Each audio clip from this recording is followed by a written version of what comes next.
So if I were to start this up by myself without you here, Brian, what I would do is I would get this out. I would plug in the hose. Yes.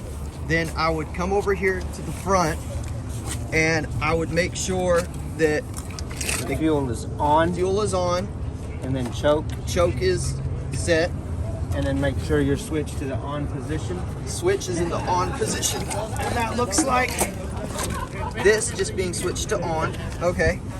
And then Make I'm sure gonna your reel is open make sure this reel is open and your water's turned off. and my water is turned off. That way it relieves the pressure inside the pump when you go to start it up, so the motor's not loaded up against the pressure. Okay.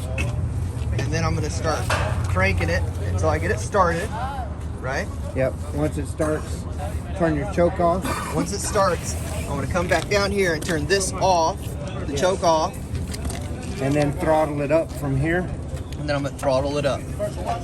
And when you're Okay. throttling it up, open up your valve to let the water in, so And now I'm that gonna- you're balancing the load and not overloading it when you're. Once it's up and running, been running for a little bit, Yeah. it'll stand that bulking up a little bit better. But when you've cold started it, about the first 15-20 minutes, if it loads up too heavy, it's going to shut it off, Okay. because the motor's got to get warmed up for the resistance of the pump pressure. Okay. Excellent.